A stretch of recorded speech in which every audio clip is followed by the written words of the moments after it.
Chapter 648.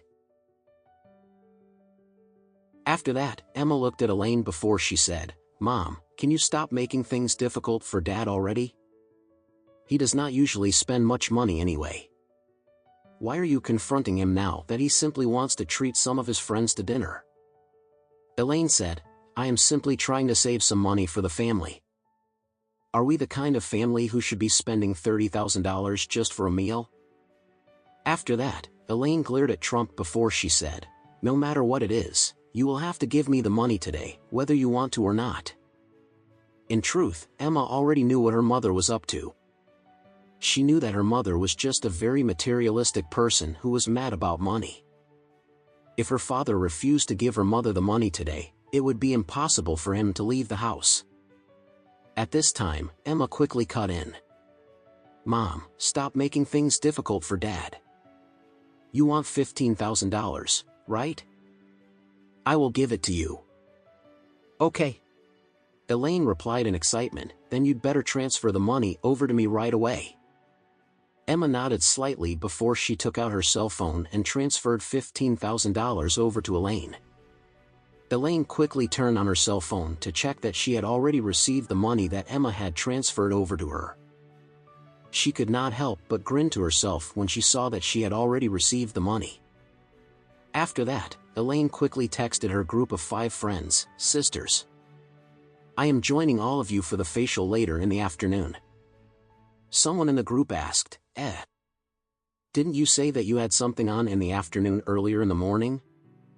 Elaine hurriedly replied, "I was planning to go shopping at first, but my legs are hurting a little.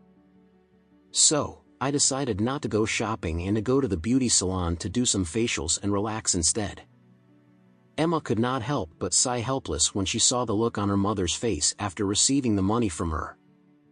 After all, Emma did not know that her mother was already left with nothing as she had already lost their entire family's savings.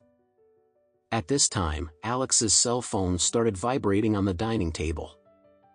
It was a phone call from Faria. Alex quickly picked up the phone to answer the call, and Faria's gentle and pleasant voice sounded over the other end of the line, "Master Anderson. I will arrive at your house in less than 10 minutes.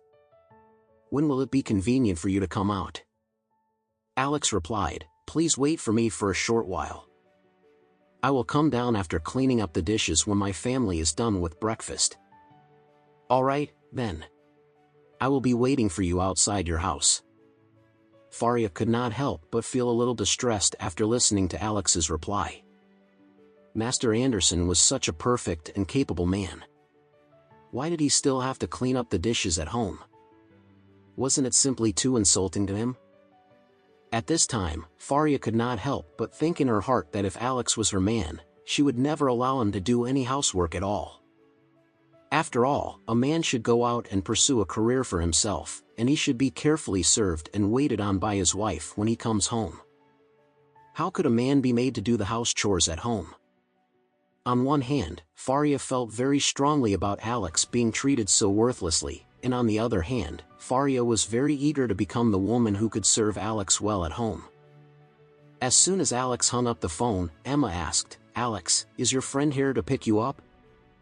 "Yes," Alex nodded before he said, "My friend's granddaughter just came over here to pick me up." Emma nodded, and without even thinking about it, she quickly said, "All right then, you should just go now. I will help to clean up the dishes today. Don't keep her waiting for too long." Alex hurriedly replied, "My dear wife, it is okay to let her wait for a short while. I will leave as soon as I am done with the dishes." Emma quickly pushed him away before she said, "Oh, come on. Just let me do the dishes today.